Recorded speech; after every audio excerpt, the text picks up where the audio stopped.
Cette crise du mouvement des Gilets jaunes, c'est quoi votre solution? J'ai pas vraiment de solution, mais pour identifier, voilà, pour trouver la solution, il faut identifier le problème. Et le problème majeur qu'on a, c'est qu'il n'y a plus de pognon, voilà, nulle part. Donc où il est ce pognon? En fait, il est là. Et on nous le vole, c'est tout. Et le problème, c'est que on nous le vole depuis 1973. C'est la loi Pompidou-Giscard qui était fait passer par Giscard, qui était ministre de Pompidou à l'époque, qui permet en fait au gouvernement d'emprunter à des banques privées plutôt qu'à l'époque à la Banque de France qui faisait tout à taux zéro. Donc depuis, en fait, on paye des taux d'intérêt à des banquiers, à des banques privées. Voilà, on est un État à la merci des usuriers en fait. Mais si on a besoin d'argent, où est-ce qu'on peut aller le chercher alors si on va pas auprès des banques? L'argent, il est là parce qu'en fait, c'est la valeur de travail des Français. C'est la valeur de tout ce qu'on produit par jour, de toutes les voitures qui sont construites, du pain qu'on vend, de absolument tout ce qui existe en France. Il y a des milliers de travailleurs. Le système, il marche très bien. Sauf que 80% de nos impôts et 80% de tout le pognon est reversé à la bourse ou aux banques pour pas que le système se casse la gueule. C'est tout. Et donc voilà pourquoi les gens n'ont plus de pognon, mais le pognon il est là, voilà c'est tout.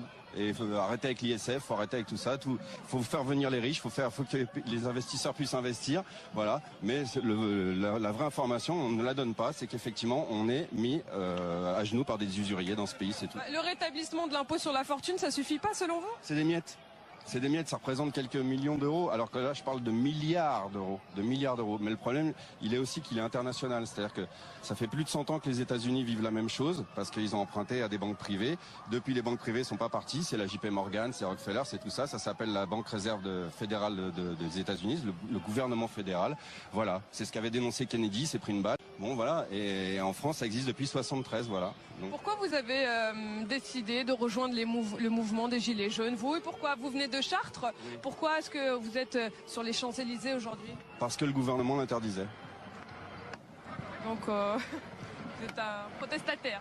Bah, à partir du moment où je vois les petites vieilles, les gens, les retraités, tout ça, qui crèvent la dalle et qui sont pas écoutés et qui ont même honte de dire qu'ils empruntent à la banque pour payer leurs impôts, des choses comme ça, et ça depuis plus de 5 ans, qu'on nous interdise même de pas être content, je veux dire, mais c'est super la démocratie, je veux dire, là ça y est, le loup est sorti du bois, hein, comme on peut dire, on voit leur vrai visage, quoi.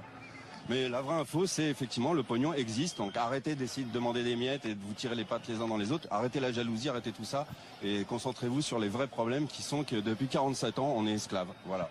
Qu'est-ce que vous pensez de la gestion du gouvernement, la gestion de cette crise? Presque pathétique, c'est enfantin, on dirait de la manipulation de bas étage, quoi. Voilà, c'est... j'ai interviewé, enfin, pardon, excusez-moi de dire ça, mais tout à l'heure on était contrôlé à Bastille par les sacs et tout, vider les sacs, et on a bien discuté. Le chef, le représentant était tout à fait raisonnable et très poli, et il a dit vous discutez avec nous, il était pas con, voilà. Et il m'a lâché une info parce que je lui dis dès qu'il a parlé de l'Arc de Triomphe de la semaine dernière, j'ai dit oui mais attendez, comment ça vous n'arrivez pas à virer 20 mecs qui foutent la merde et soi-disant pas protéger les 40 gilets jaunes qui protègent la flamme du soldat inconnu. Il me dit mais vous savez ces mecs-là ils sont identifiés et on a pour ordre de ne pas intervenir sur ces gens. Pas. En fait, un responsable de la gendarmerie vous a dit ce groupe de casseurs, on les connaît et on a... Pour ordre de ne pas intervenir sur ces gens-là. Voilà. Mais qu'est-ce que ça veut dire? Ça veut dire que lui, il est en colère pour lâcher une information comme ça. Ça veut dire qu'il peut pas faire son métier. Quel l'objectif de faire un truc pareil? Eh ben, c'est la manipulation médiatique. Ça veut dire que pendant une semaine, c'est ce qui s'est passé. Et ben voilà, c'est nous les vilains. On est les gilets jaunes. Sauf que le gilet jaune, c'est le peuple. C'est les petites vieilles, c'est les blacks, les beurs, les mecs de cité, les riches, c'est tout le monde, effectivement. Voilà. Et que c'est le peuple qui est en colère, c'est tout. Il y a personne qui est, je pense qu'il y a un maximum d'apolitique. Les gens sont pas de parti. Moi, je suis d'aucun parti, voilà. Et les gens en ont marre, c'est tout. Donc effectivement. Qu'est-ce que vous avez à dire à Emmanuel Macron? Si vous aviez un mot à lui dire, ce serait quoi?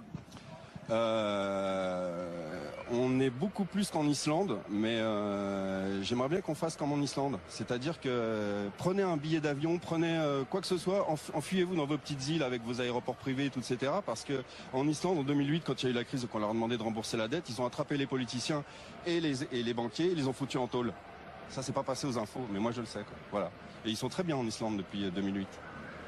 Voilà. C'est-à-dire que moi, ce que je dirais à Macron, c'est où tu es raisonnable et tu enlèves cette dette, voilà. Tu arrêtes ça, tu arrêtes de mettre à genoux un peuple. Sauf qu'il vient de la Rothschild. Alors évidemment, il a pas envie de se prendre une balle, j'imagine. Donc, je dirais à Macron, fuis, voilà.